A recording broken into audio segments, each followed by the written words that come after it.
Ow!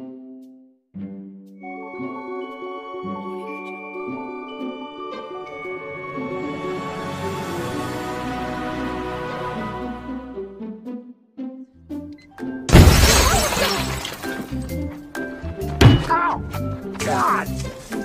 Fucking Velociraptor! Ow!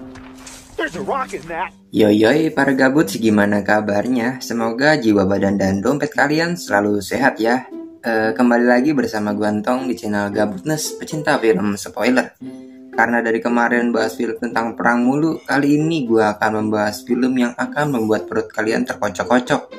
Dan gak usah berlama-lama lagi, kuy. Mari ton. Don't worry about it. Folks, enjoy the rest of your flight.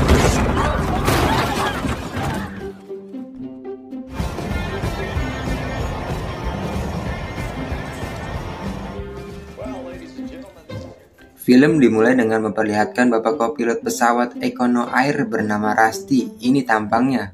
Walaupun Rusty sudah bertahun-tahun bekerja, posisinya sekarang tak juga ada peningkatan dan hanya mandek di situ-situ aja. Hey there, little guy. Hi. All that turbulence. All right, that's when the plane. Folks, enjoy the rest of your flight. Saat mau pulang, Rusty melihat temannya yang merupakan seorang pilot penerbangan internasional. Rusty pun terlihat sangat iri padanya. Dan lagi pilot penerbangan internasional ternyata selalu dikelilingi dengan siluman kikil babat berkenal pot racing.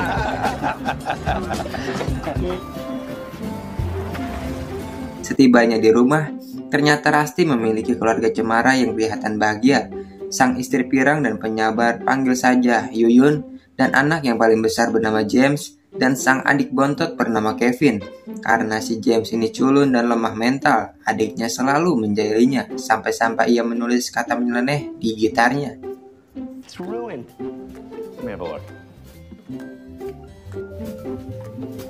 There you go. Kemudian Bapak Rusty mencoba mengganti tulisan di gitar itu agar lebih baik. Oh gosh, I'll get you a new guitar, okay? Saat malam nongol, satu keluarga Peterson silaturahmi dan juga untuk makan malam. Saat si James mencoba mengobrol dengan anak Peterson, adiknya Kevin selalu saja konyol pada kakaknya. Sheila. So day after work. That's seriously what you sound like. Just shut up. Ibu Peterson selalu menyombongkan kalau mereka baru saja pulang berlibur dari Paris. Dan terlihat Yuyun yang sangat iri dengan keluarga Peterson. Dikarenakan terlebih lagi keluarganya hanya berlibur di situ-situ aja di tempat yang sama di setiap tahunnya. Kemudian sebelum tidur, Rusty melihat foto-foto liburan keluarganya dan pada akhirnya ia pun menyadari kalau wajah istrinya semakin tahun semakin terlihat sedih, cemberut dan murung. Karena itulah Bapak Rusty mempunyai inisiatif untuk mengajak keluarganya jalan-jalan ke Wally World. We're driving to Wally World. Dan esok harinya Rusty pun memberikan kejutan pada keluarganya dengan memperlihatkan sebuah mobil yang baru saja disewanya. Mobil itu terlihat aneh, bahkan mobil ini memiliki banyak sekali tombol di remote-nya. Tapi keluarganya terlihat biasa aja, malah mereka terlihat pura-pura kesenangan. Guys, I have exciting news. James has AIDS. Dan fasilitas yang menurutnya paling menarik bagi Rusty adalah pintu yang tidak bisa tertutup kalau ada tangan yang menghalanginya. Dan tanpa ragu sedikit pun, Rusty menyuruh Yuyun untuk mengetesnya saat itu juga. This is my favorite part. Slam the door on my arm. What? It has a sensor. There you go. Oh! Oh my God! Why did you do that? Really? Well, I didn't have the sensor activated. Okay. I'm an idiot. Do it. Kind of fun. Slam it. All right. Oh, shit! Setelah semua dirasa beres, mereka semua mulai melakukan perjalanan. Dan saat sedang di perjalanan, mereka melihat sebuah truk besar yang lalu menyapanya dengan menggunakan walkie-talkie. Awalnya sih biasa aja, tapi ketika si bocil kematian Kevin mencobanya, keluarga malah menjadi riweuh. You're clean and green for the next 20 clicks. He replied. Are you a rapist? Sorry. No. Sopir itu pun tampak marah dan tak senang dengan apa yang dilontarkan oleh Kevin. Saat mereka ngeres sebentar untuk makan siang di parkiran mobil, dan tampaknya truk itu terus mengintili mereka. Lalu dan setelah mereka kembali melanjutkan perjalanan, James melihat gadis gemoy yang membuatnya melongo seketika. Namun lagi-lagi tuh bocah kembali menjahili dan merusak kekulannya.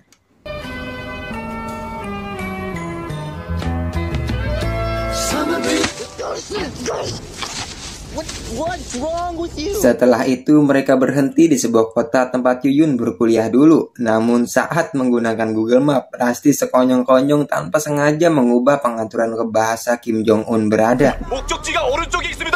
What is that? Why don't we just... Sampai di universitas, di sana secara kebetulan sedang diadakan acara perkumpulan yang dulu diciptakan oleh Yuyun. Rupanya Yuyun ini sangat menyala dan populer di masanya.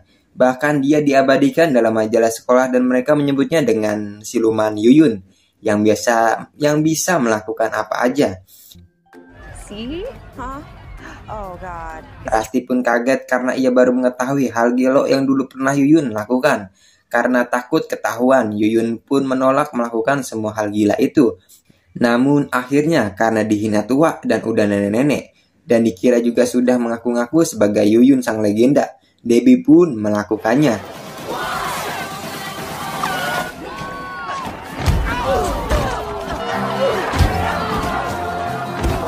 This is the best thing I've ever seen. Tapi karena usia tak bisa bohong dan fisiknya tak sebagus dulu, ya Yuyun pun malah menjadi bahan guyonan orang-orang di sana. Lalu mereka pun kembali melanjutkan perjalanan. James yang khawatir pada ibunya, ia pun menawarinya minum.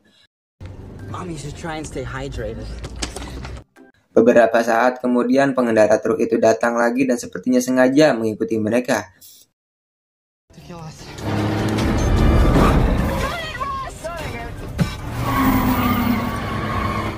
Yuyun yang panik kemudian menekan tombol kelinci berharap mobil itu kecepatannya semakin gaspol. Bukannya ngacir yang ia dapat, tapi malah bempernya yang copot. Karena gagal, Rusty pun melakukan manuver seperti yang ia lihat di film-film. Dan yang terjadi malah...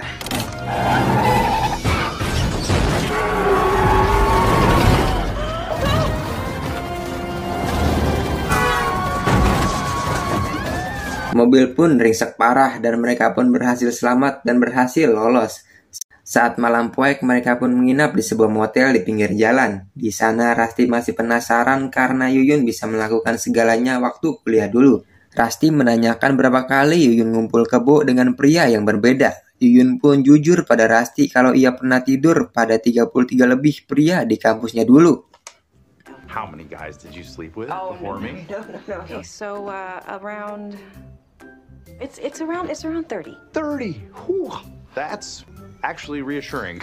Yuyun pun ingin melakukan ganti oli dengan cara yang berbeda katanya, seperti bercocok tanam dengan Kayang dan melakukannya tidak selalu diranjang. Tanpa banyak mikir, Rusty pun langsung gas mengajak Yuyun mengganti oli di kamar mandi. Admit, I feel like we've gotten like less. Okay? No big deal. Holy shit! Are those... Kemudian karena kotor, Rusty pun mencari sesuatu untuk menggosok bak mandi itu. Dan tanpa pikir panjang, Rusty pun mengambil spons. Ternyata itu adalah bulu jembut. That's from like 30 different guys. Memang babi yang kau ni. Dan di luar, James bernyanyi sambil mengenjrengkan gitarnya. You're pretty good. Jeez. And you were in that plastic bag. That was my... I have a penis. What? It's on your guitar. Same brother. Kemudian mereka pun berkenalan dan gadis itu ternyata bernama Neng Adena. Adena berpikir saat mereka bertemu di jalan, James sedang diusili oleh kakaknya.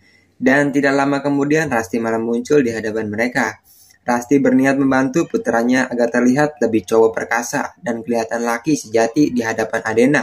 Namun sikap Rusty malah aneh dan mengerikan, lebih terlihat seperti predator anak. Hingga akhirnya Adena pun pergi karena ketakutan.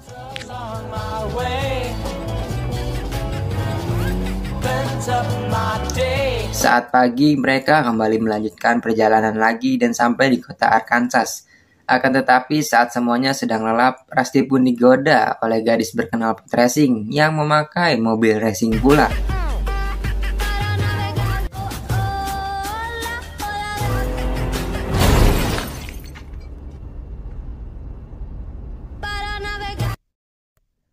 Mereka pun berencana melipir ke rumah kakaknya Rusty, yaitu Baby, Audrey, dan Paman Stone. Mereka semua tampak senang ketika tahu akan ke rumah Paman Stone yang merupakan seorang artis Hollywood. Namun sebelum itu Rusty mengajak mereka untuk mampir di sebuah pemandian air panas. Namun sayangnya mereka terjebak antrian yang begitu panjang. Kebetulan saat itu ada pria yang lewat dan kita panggil saja dengan Cloud. Rusty pun diberi petunjuk jalan rahasia yang menerobos ruyuk oleh pria itu. Hi there. Is my pet what? The- I don't know him.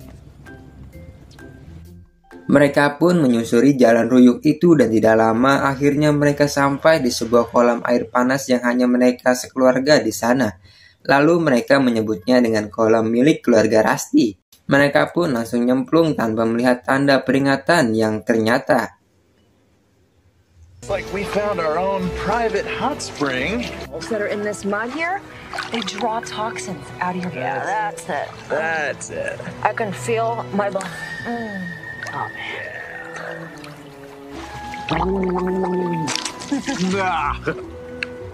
Tastes a little shitty, but I think that's part of it. Oh, it's in here.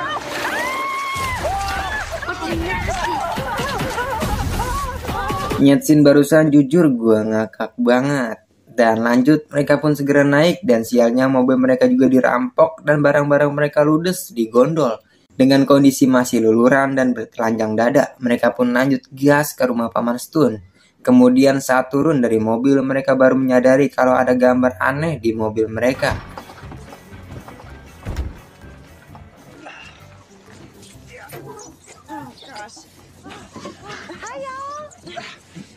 Paman Stone adalah seorang artis dan pembawa berita cuaca, sehingga rumah dan gaya hidupnya sangatlah glamor dan menawan.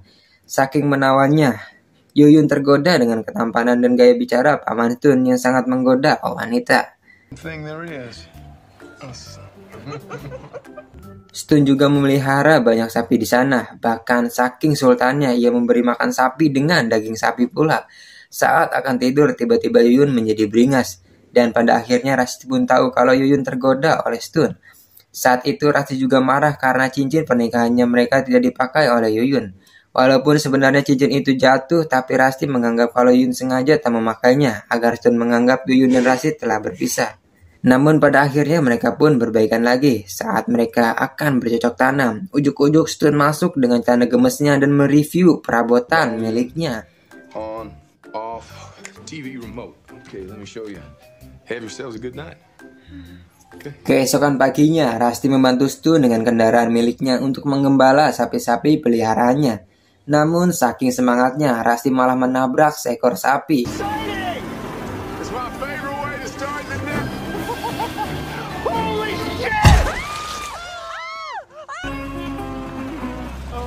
Dan mereka pun kembali melanjutkan perjalanan lagi. Tapi ternyata mereka masih juga diintili oleh truk misterius yang di depannya ada boneka beruangnya. Di malam harinya karena takut mereka pun menginap di sebuah hotel yang ada di daerah Arizona. Rusty pun mempunyai rencana gila karena mereka sangat dekat dengan tempat perbatasan 4 negara bertemu pada titik yang sama atau dikenal dengan Four Corner. Yuyun sangat antusias dengan apa yang akan mereka lakukan. Can I give you a rim job?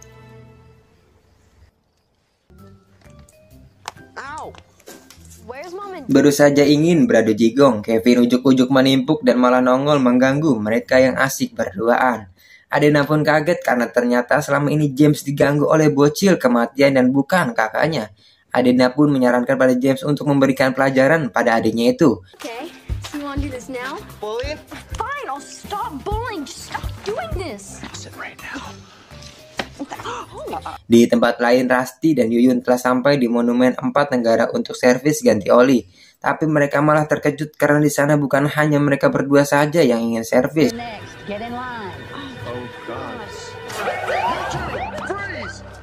Dan ujuk-ujuk mereka pun malah dikepung oleh polisi dari 4 negara bertemu. Left foot, smack dab in Arizona.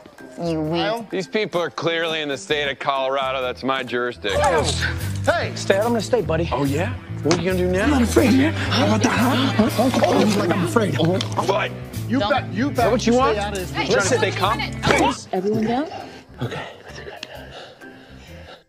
Melihat situasi sedang ribuh, Rusty dan Yuyun langsung ngabret, sementara para keamanan perbatasan semakin ribuh. Keesokan harinya, Rusty memutuskan mengajak keluarganya untuk berarum jeram. Dan ini dia, Carl adalah orang yang akan memandu wisatanya. Sebelum mereka menaiki perahu karet, tunangan Carl tiba-tiba menelpon dan ngenesnya. Ia mengatakan untuk membatalkan pernikahan mereka. Dan hal itu tentu saja membuat uring-uringan si Carl ini. Just like that? I love you? You love me? No! Please don't hate me! No! God! Damn it!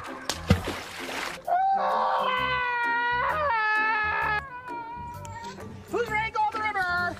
Dan di perjalanan mengarungi sungai, Carl sepertinya iri dengan keluarga Rusty. Ia pun memilih jalan berarus kencang dan menikmati kesengsaraan keluarga Rusty. Dan hal ini membuat Carl full senyum melihat penderitaan orang lain. Sampai akhirnya air terjun berada di hadapan mereka dan Carl terjatuh karena ia tak sempat melompat. Mamam selebok. Setelah kejadian itu, istri dan anak-anak protes dan meminta untuk pulang karena baru saja mereka hampir tewas karena peristiwa barusan. Namun Rusty tak ingin menyerah demi liburan keluarganya. Lalu tanpa diduga, kesialan kembali menghampiri mereka. Bensin mereka tiba-tiba habis dan mereka terjebak di tengah padang gurun.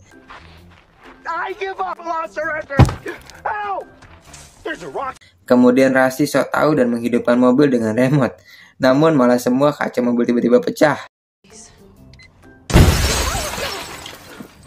Kemudian Rusty menekan tombol lagi dan mobil itu berhasil hidup. Tapi tiba-tiba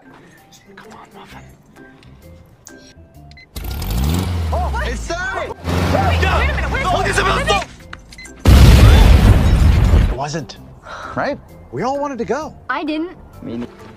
Ow! God! The movies are all filled with things that are hard! kini perdebatan itu semakin riuh dan Rusty pun menyerah dengan keadaan. Ia kemudian belak-belakan tentang karirnya di Econo Air. Dan katanya sebenarnya telah banyak tawaran bagi Rusty untuk menjadi pilot internasional. Namun Rusty memilih untuk tetap bertahan di Econo Air karena bisa bersama keluarganya setiap saat. Bersamaan tiba-tiba truk misterius yang selalu mengikuti mereka nongol lalu mengejar Rusty. Come on, go, go, go!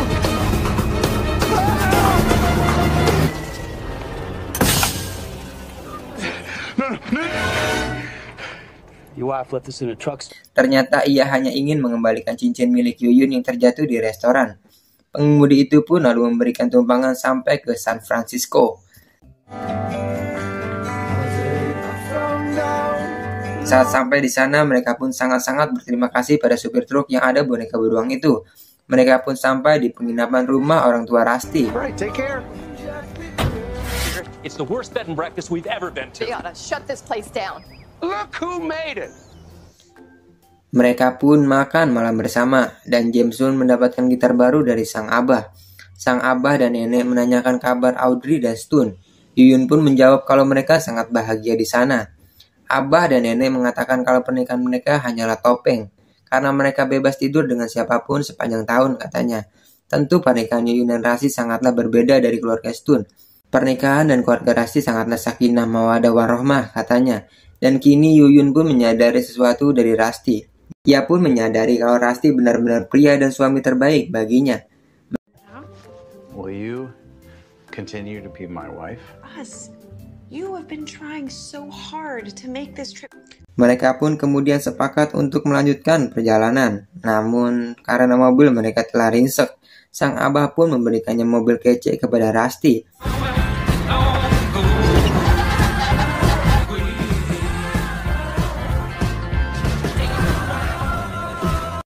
Akhirnya mereka pun sampai di tempat tujuan. Mereka pun sangat senang karena telah sampai di sana dan seketika mereka siap untuk menaiki roller coaster tercepat di dunia. Namun sebelum itu mereka harus mengantri selama berjam-jam untuk bisa naik.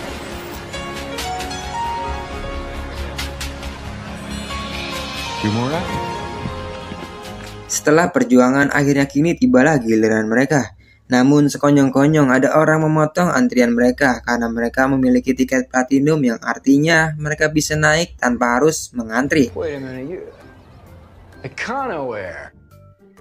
Orang itu ternyata pilot pesawat internasional yang sama dengan yang dulu pernah ada di awal scene. Karena tidak terima terus diejek, akhirnya Rusty pun menjotos dan inilah yang terjadi.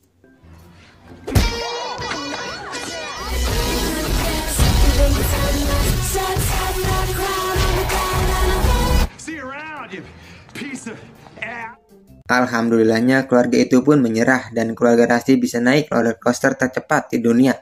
Namun saat mereka menikmati kesenangan itu, tiba-tiba roller coaster itu malah rusak dan mereka terjebak tergantung sampai di tengah malam. Apes.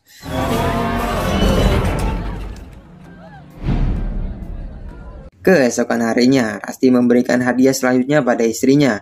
Rusty lalu mengajak istrinya itu untuk jalan-jalan ke Paris dan ternyata mereka malah menumpang pesawat ekonomi air dan duduk di dalam toilet untuk mendapatkan tiket gratis. Dan film pun tamat. Intisari dari video barusan adalah tertawalah sebelum tertawa itu dilarang. Itu. Dan gue Entong mengucapkan terima kasih dan minta maaf atas segala khilafan gue. Sampai jumpa di video-video selanjutnya dan Assalamualaikum warahmatullahi wabarakatuh.